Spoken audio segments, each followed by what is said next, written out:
주변 분들하고 인사 나누시고 말씀 나누겠습니다. 주변 분들하고 인사 나누실 때 부흥하는 옥산교회가 됩시다. 이렇게 한번 인사 나누겠습니다.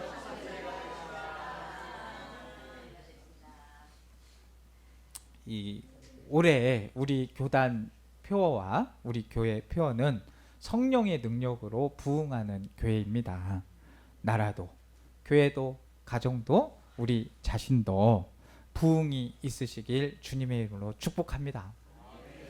이 사도행전 기록을 보게 되면 초대교회는 양적으로 큰 부흥이 일어나게 되지요. 마가의 다락방에서 120명이 모여서 기도하다가 이 성령의 충만함을 받은 그들은 담대하게 예수 그리스도를 전하는 그런 복음의 전함을 하면서 삶을 살아가게 됩니다. 성령의 능력으로 베드로가 설교를 하였을 때 하루에 3,000명이 회개를 하고 돌아오는 역사가 일어나게 됩니다.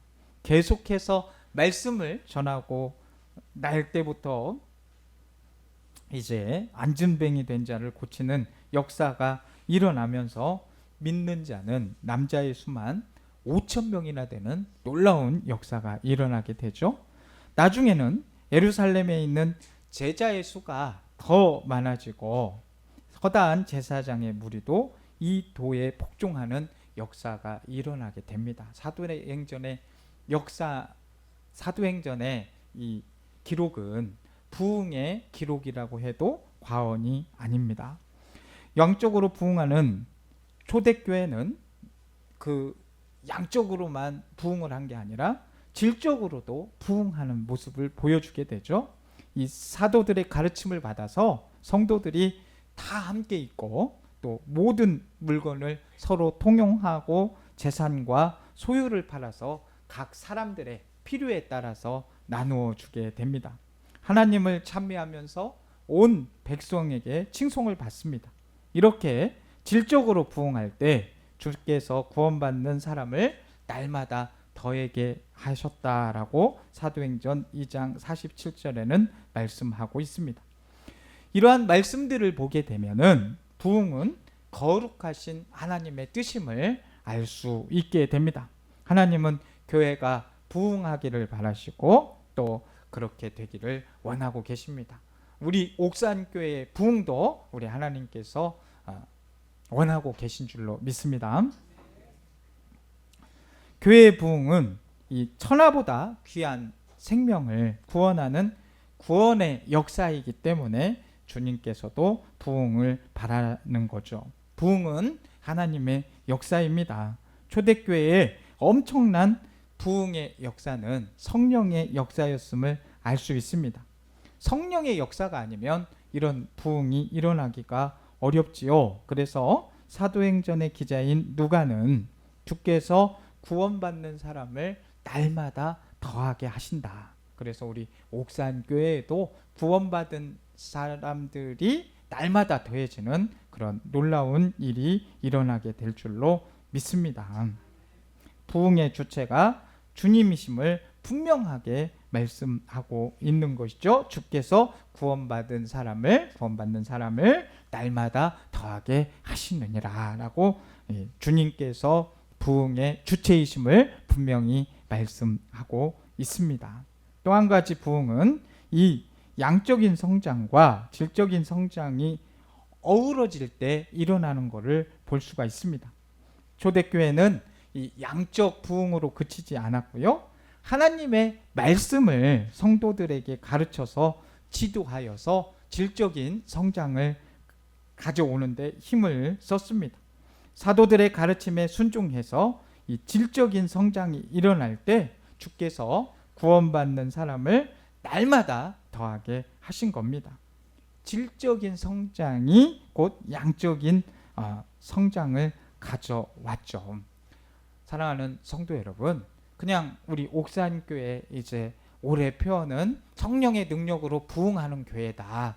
그냥 정해놓은 게 아니에요. 이 표어를 또 하나님께서 주시고 하나님께서 일하고 계시지 않습니까? 우리 교회가 사실 30명이 출석을 하려고 하면은 막 그 외부에서나 이렇게 우리 외부 자녀들이 오셔야만 30명 예배 드릴 수가 있었습니다. 그런데 올해 우리 옥산교회 4분의 새 가족을 또 보내주셔서 이제는 안 빠지시기만 하면, 이 출석하는 교인들이 돌아가면서 안 빠지시기만 하면, 오늘 지금 27분 나오셨거든요. 그러니까 3분이 더 나오시면 30분이고 우리 김옥란 권사님까지 오시면 31명이에요. 그러니까 나 하나 안 빠지면 30명이 예배를 드릴 수 있게 되는 겁니다. 그리고 우리가 계속해서 복음을 전하고 힘을 쓰고 있기 때문에 계속해서 사람들의 마음이 열리고 있습니다. 그리고 상당히 고마워하고 있습니다. 우리가 계속해서 하나님을 의지하고 하나님을 바라보고 또 하나님께서 원하시는 일들을 행하게 될 때 분명히 우리 주님께서 옥산교회를 부흥시켜 주실 줄로 믿습니다. 그냥 남의 일이다 생각하는 게 아니라 우리 옥산교회는 하나님께서 지키신다, 하나님께서 믿는 자의 수를 날마다 더해 주신다, 이런 믿음을 가지시고 함께 기도해 주시고 함께 우리가 또 복음 전하는 일에 힘써 주시기를 부탁을 드립니다. 성령의 능력으로 부흥하는 교회가 되는 것은 하나님의 뜻이고 하나님의 바람인 것입니다. 우리가 영혼 구원하는 거 주님께서 가장 기뻐하시는 일이잖아요. 그 어느 사역보다 가장 힘쓰고 우리가 그 일에 올인해야 될 것은 바로 복음을 전하는 일입니다.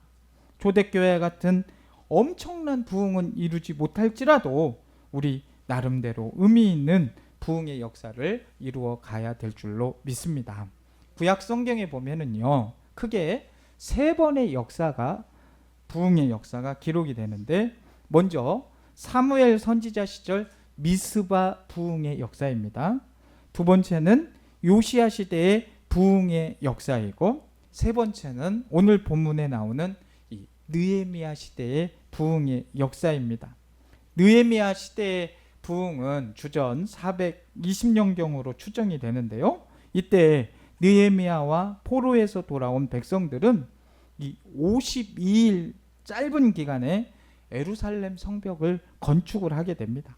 각자에게 맡겨준 구간에 성벽을 재건을 하게 되는데 이 일이 그렇게 쉬운 일이 아니었습니다. 많은 어려움이 있었습니다. 대적들은 어떻게든지 이 성벽 공사하는 거를 방해를 하려고 온갖 수단을 부립니다.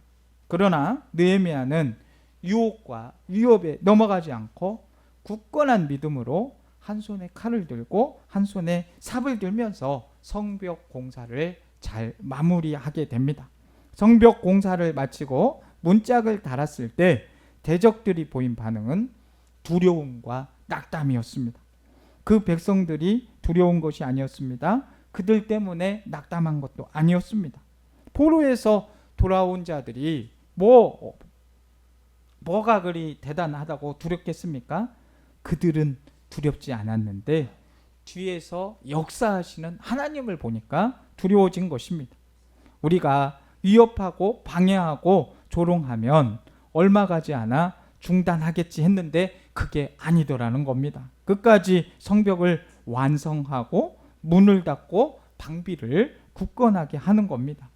포로에서 돌아와서 핏배해진 땅에 살면서 형편없는 자들이라고 생각을 했는데 어떻게 저렇게 역사를 이루어갈 수 있을까? 그들의 배후에는 하나님의 도우심이 있었다고 생각을 그들이 했던 겁니다. 하나님이 함께 하신다면 우리가 감당할 수 없다는 생각이 들자 이스라엘 백성들이 두려워지기 시작했고 그들은 낙담할 수밖에 없었던 겁니다. 대적들이 이렇게 느끼고 깨달았다고 하면 성벽 공사를 했던 이스라엘 백성들은 얼마나 더 철저하게 느끼고 확실하게 깨달았겠습니까? 하나님께서 우리를 도우셨다. 하나님께서 함께 하심으로 이 엄청난 역사가 이루어졌다. 하나님이 함께 하시면 어떤 일도 할 수 있겠지. 얼마나 기쁘고 뿌듯하겠습니까? 성벽 공사를 할 때 지켜주신 하나님께서 앞으로도 그 지켜주신다는 확신을 갖고 담대한 믿음을 가졌으리라고 생각이 되어집니다.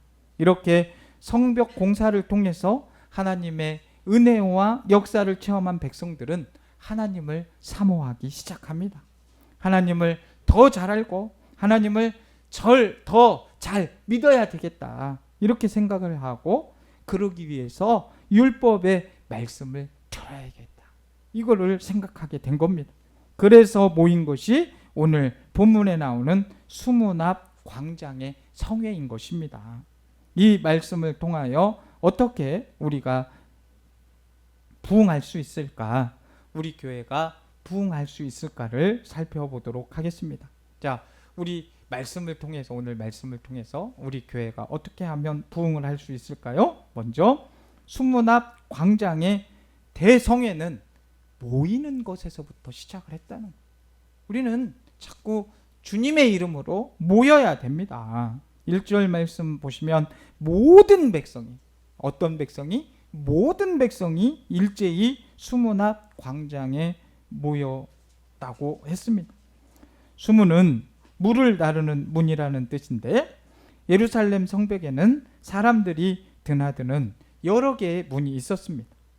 그 문들마다 이름이 붙어 있었는데 그 문 중에 하나가 수문이죠. 그 수문 앞에 큰 광장이 있었는데 그 광장에 모든 사람들이 일제히 모였어. 남자와 여자를 막론하고 말씀을 알아들을 만한 모든 사람들이 다 모인 겁니다. 오늘 본문 1절부터 10절까지의 모든 사람들이라는 표현이 무려 7번이나 반복되는 것을 볼 수 있습니다. 성벽 공사를 마치고 많이 피곤했을 때인데 모든 사람이 모였어요. 성경이나 역사의 기록을 보면 부흥의 역사는 무엇보다도 모이는 곳에서 시작된다는 것을 알 수가 있습니다. 오순절 성령 강림의 역사도 이 120명의 제자들이 모여서 합심하여 기도하는 데에서부터 시작이 된 겁니다. 오순절 날이 이미 이름에 그들이 다 같이 한 곳에 모였더니라고 말씀하고 있습니다. 120명이 한 곳에 모인 겁니다. 주님께서는 제자들에게 분부하시기를 예루살렘을 떠나지 말고 내게서 들은 바 아버지의 약속하신 것을 기다려라 라고 말씀하셨습니다. 떠날 때가 있는 것입니다. 흩어져서 복음을 전해야 될 때도 분명히 있지만은, 그러나 떠나기 전에 우선은 주의 이름으로 모여서 은혜를 받아야 됩니다. 우리가 예수사랑 붕어빵 할 때에도 항상 모일 수 있으면 모여서 항상 찬송하고 기도하고 가는 것도 그런 이유에서입니다. 초대교회 예루살렘 교회는 우선 열심히 모이는 교회였다. 그 초대교회 예루살렘 교회를 본받아서 우리 옥산교회도 주의 이름으로 모이는 거에 힘쓰시기를 주님의 이름으로 축복합니다. 주의 이름으로 모여서 기도할 때 성령께서 역사하고 은혜가 임하게 될 줄로 믿습니다. 초대교회 예루살렘 교회는 열심히 있어서 모였다는 겁니다. 모여서 하나님을 찬미하고 사도의 가르침을 받아서 서로 교제하며 떡을 떼며 기도하기를 힘썼던 것입니다. 그렇게 모였을 때 성령님께서는 더 강하게 역사를 하셔서 3,000명의 성도가 5,000명의 성도가 되게 하셨고, 허다한 무리로 주께로 돌아오고 심지어 제사장들까지도 돌아오는 부흥의 역사가 일어났던 것입니다. 그렇게 보면 마귀의 계획에는 당연히 어떤 괴계를 쓰겠습니까? 자꾸 모이지 못하게 하는 거예요. 마귀는 어떻게 해서든지 부흥이 일어나는 것을 마귀가 싫어하니까 모이는 것을 자꾸 못하게 할 거 아닙니까? 이런 핑계 저런 핑계 대면서 못 모이게, 주의 이름으로 못 모이게 하는 게 마귀의 작전입니다. 히브리서 10장 25절 말씀을 보면 모이기를 패하는 어떤 사람들의 습관과 같이 하지 말고 오직 권하여 그날이 가까움을 볼수록 더욱 그리하자라고 말씀하고 있습니다. 당시에 이 교회에는 많은 핍박이 닥치면서 이 신앙생활 하기가 참 어려웠던 거예요. 그럴 때 성도들이 제일 먼저 보였던 모습이 모이기를 패하는 것입니다. 이래서 어려우니까 못 모인다. 이래서 이러니까 못 모인다. 자꾸 그러는 겁니다. 아예 모임에 참여하지 않기도 하고 참석하더라도 이 참석 횟수가 자꾸 줄어드는 것이죠. 그렇게 해야만이 예수 믿는 사람이라는 것이 드러나지 않고 핍박받는 것을 없앨 수 있었기 때문입니다. 그래서 그럴 때에 핍박이 있을 때는 뭐라고 이야기가 되겠습니까? 모이지 말아라, 드문드문 모여라, 그래야 너희가 산다, 이런 거 아니겠습니까? 이것이 성도들을 무너뜨리는 마귀의 유혹입니다. 그러나 성경은 모이기를 패하는 어떤 사람들의 습관과 같이 하지 말아라 라고 분명히 말씀하고 있습니다. 반대되는 말은 무엇이겠어요? 더욱 모이기에 힘써라 라고 말씀하고 있는 것입니다. 모이기에 힘써야 주의 말씀이 있는 곳에 있어야 우리가 살 수 있다는 것입니다. 우리는 말씀으로 살아가는 것입니다. 모이지 않고 어떻게 은혜를 받을 수 있습니까? 은혜 받지 않고 어떻게 신앙생활을 제대로 할 수 있겠습니까? 신앙생활을 제대로 하지 않는데 어떻게 부흥이 일어날 수 있겠습니까? 여러분, 먼저 열심히 모이는 것에 힘써야 됩니다. 남자나 여자나 말씀을 알아들을 수 있는 자들은 다 모이는 것입니다. 모일 때 부흥의 역사가 일어난다는 걸 아시고 잘 나 한 사람 뭐 안 가도가 아니라 우리는 나 한 사람이어야 그곳에 부흥이 있다. 그 생각을 하시고 모이기에 힘쓰기를 주님의 이름으로 축복합니다. 네, 우리 혹시 본인들만 다짐할지 모르니까 옆에 분한테 한번 권면합시다. 모이기를 힘씁시다.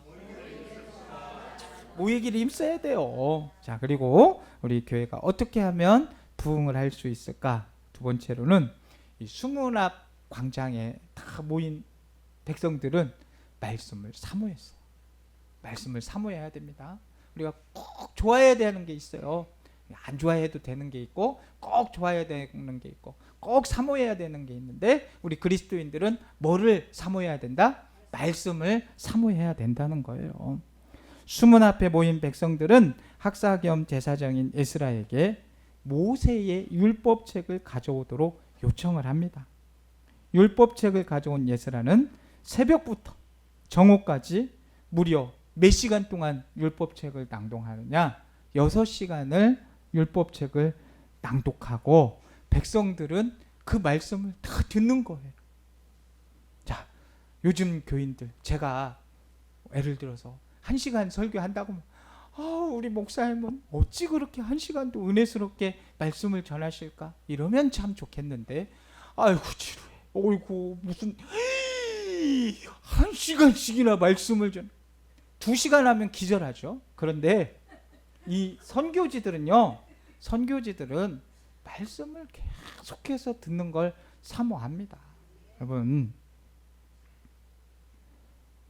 에스라는 6시간을 장장 말씀을 전했습니다. 그러나 백성들은 지루해하지 않았습니다.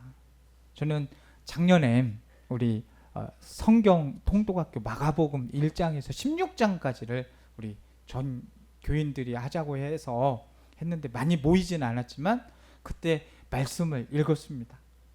아주 참 좋아하시더라고요. 이 말씀만 읽어도 은혜가 됩니다. 그래서 저는 이런 것들을 우리가 좀 하는 것들을 자꾸 늘려가려고 생각을 하고 있습니다. 할 수만 있다면 말씀을 읽고 이 말씀을 읽는 것 자체가 힘이니까 모여서 말씀 읽고 우리가 바쁘다 하지만 하나님 말씀 읽고 말씀 듣고 하는 것이 굉장히 큰 은혜인 것입니다. 말씀을 낭독하려고 책을 폈을 때는 에스라가 책을 폈을 때는 모든 백성이 다 일어났어요. 에스라가 위대하신 하나님을 송축했을 때 모든 백성들이 손을 들고 아멘, 아멘. 저는요, 이런 모습들을 좀 따라하고 싶어요. 그래서 우리가 이제 새벽마다 은총, 은총, 은총 외치지만 우리가 말씀을 할 때 우리 손 한번 들겠습니다. 아멘, 아멘. 네, 말씀을 들을 때 아무 때나 그냥 하는 게 아니라 하나님의 말씀이 선포될 때는 막 은혜가 있고 막 이렇게 선포를 하고 싶을 때는 아멘, 아멘 하셔도 된다는 거예요. 하나님의 말씀에. 또 몸을 굽혀 얼굴을 땅에 대고 여호와께 경배를 합니다. 히브리어 율법책을 잘 알아듣지 못하는 자들을 위해서 여러 사람들이 그 히브리어 말씀을 해석해 주기도 했습니다. 율법책은 이 말씀이 히브리어로 기록이 되어져 있기 때문에 바벨론 포로 생활에서 태어난 사람들은 그 당시에 상용어인 이 아람어를 주로 썼기 때문에 히브리어를 잘 알지 못했어요. 그렇게 말씀이 선포되고 해석해 줄 때 말씀을 사모했던 백성들이 은혜를 받습니다. 말씀을 사모하는 자들이 은혜를 받게 되지 않겠습니까? 누가 은혜를 받는 겁니까? 말씀을 사모하는 자들이 은혜를 받게 되어 있습니다. 9절 말씀이 참 압권이지요. 거기에 뭐라고 되어져 있습니까? 백성이 율법의 말씀을 듣고 다 우는지라. 율법을 알지 못해서 울기도 했을 것이고 율법의 말씀을 따라 살지 못해서 나라가 이 지경이 됐다고 우는 사람도 있었을 것입니다. 지금 우리나라 혼란한 이 시대가 말씀을 통해서 눈물을 흘려야 될 때 아닙니까? 자기들이 얼마나 말씀을 떠나서 살았는지 생각하며 회개하며 울기도 했을 겁니다. 부흥의 역사는 말씀을 사모하며 그 말씀을 듣고 회개할 때 일어나는 것입니다. 초대교회의 부흥도 회개할 때 일어났던 것입니다. 1907년 평양 대부흥의 역사도 말씀을 듣고 회개했을 때 일어났습니다. 여러분, 하나님은 오늘도 말씀을 사모하는 자에게 놀라운 복을 주십니다. 주의 말씀은 우리 인생의 불을 밝혀줍니다. 등불입니다. 내 인생을 진리로 인도해주는 진리의 말씀입니다. 말씀 안에 우리 삶의 모든 비결이 담겨져 있습니다. 진리의 말씀을 날마다 가까이 하시고 날마다 이 말씀을 사모하는 마음으로 밥만 드시지 마시고 말씀 꼭 읽으시기를 주님의 이름으로 축복합니다. 그리고 깊이 그 말씀을 묵상하시기 바랍니다. 말씀이 나를 사로잡게 될 때 내 인생도 놀라운 부흥의 역사가 있게 될 줄로 믿습니다. 자, 그리고 우리 교회가 부흥을 오늘 말씀을 통해서 어떻게 하면 일어나게 되겠습니까? 세 번째로는 여호와로 인하여 기뻐하는 것이 부흥의 비결인 것입니다. 백성들이 율법의 말씀을 듣고 회개하며 울었다는 것은 자신들이나 조상들이 율법의 말씀을 멀리하고 우상 숭배를 하며 하나님을 잘 섬기지 못했기 때문에 이런 어려움이 있었다고 하는 회한에서 비롯된 울음이었습니다. 말씀대로 살지 못했던 자신들이 그 말씀대로 살지 못했기 때문에 내가 너무 어리석었구나, 그렇게 안타까워했던 겁니다. 이렇게 울고 있는 백성들을 향해서 느헤미야와 에스라 그리고 레위 사람들이 오늘은 너희 하나님 여호와의 성일이니 슬퍼하지 말고 울지 말라. 느헤미야는 이날은 우리 주의 성일이니 근심하지 말라. 여호와로 인하여 기뻐하는 것이 너희의 힘이니라 라고 말씀해 주고 있습니다. 우리가 죄의 결과로 슬퍼할 수밖에 없는 상황입니다. 그런데 느헤미야는 슬퍼하지 말고 기뻐하라고 말합니다. 그 기뻐하는 것이, 여호와를 기뻐하는 것이 너희의 힘이라고 하였습니다. 어떻게 기뻐할 수 있다고요? 여호와로 인하여서. 여호와로 인하여서 기뻐할 수 있다고 말합니다. 백성들은 지금 율법의 거울 앞에서 자신들의 처지를 보았습니다. 율법의 거울로 이 하나님의 말씀으로 자신들을 비추어 보니 자신들의 비참함이 너무나도 극명하게 보이는 겁니다. 이 하나님의 말씀의 거울로 자신들을 보니까 그렇게 비참함이 보이더라는 거죠. 그러나 지금은 자신들의 비참함만 보고 있을 때는 아니었죠. 자신들에게 여호와께 자신들의 모습을 여호와께 시선을 돌려서 이제는 그분을 보아야 할 때가 된 것입니다. 왜냐하면 그 하나님은 지금 완전히 망한 백성들에게 은혜를 베푸시는 분이시기 때문입니다. 하나님께서는 바벨론을 통해서 이 이스라엘을 포로로 잡아갔는데 이제 그 바벨론 포로에서 해방을 시키시고 고국으로 인도를 하고 계십니다. 선한 손으로 이 이스라엘 백성들을 도우셔서 그 어려운 환경 속에서 성전을 재건하게 하셨습니다. 대적들이 먼저 하나님의 역사를 알아볼 정도로 하나님께서 이스라엘 백성들과 함께 하셨고 그들 가운데 새 역사를 이루게 하셨습니다. 느헤미야와 에스라는 지금 말씀에 불순종한 백성들을 심판하셨던 하나님을 이제 바라보지 말고 말씀에 순종하고자 하는 백성에게 은혜를 베푸시는 하나님을 바라, 이거를 말씀하고 있습니다. 그 하나님을 바라볼 때 그 백성들이 어떻겠습니까? 여호와로 인하여서 기쁨이 있지 않겠습니까?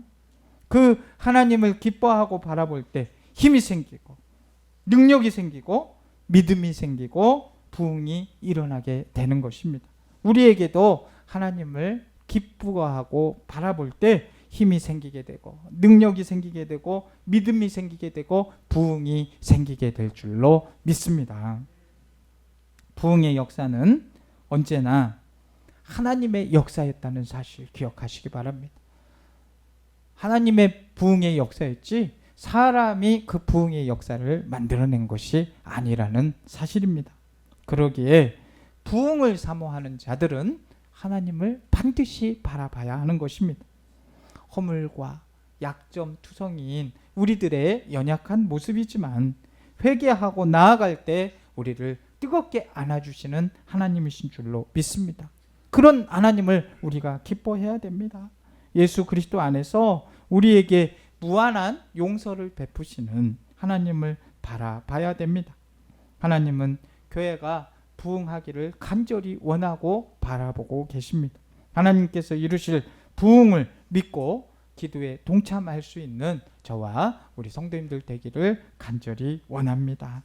여호와 하나님을 기뻐하는 것으로 부흥의 역사에 동참하시고 그 하나님께서 부흥의 은혜를 우리에게 주실 줄로 믿습니다. 그 믿음으로 나아가는 저와 우리 성도님들 되기를 주님의 이름으로 축복합니다. 사랑과 은혜가 풍성하신 하나님 아버지, 이스라엘 백성이 예스라를 통해 율법을 듣고 감격하며 회개했던 것처럼 저희도 주님의 말씀 앞에서 겸손히 나아가길 원합니다. 말씀을 깨닫고 기뻐하며 주님께서 주시는 참된 기쁨 속에서 살아가게 하여 주옵소서. 주님, 저희들의 마음에 새 힘을 주시고 말씀을 사모하는 갈급한 심령을 허락하여 주시며 날마다 주님의 뜻대로 살아가는 삶이 되게 하여 주옵소서. 세상의 염려와 근심을 내려놓고 오직 성령의 능력으로 부흥하는 삶을 통해 참된 기쁨을 누리게 하여 주옵소서. 예수님의 이름으로 기도드립니다. 아멘.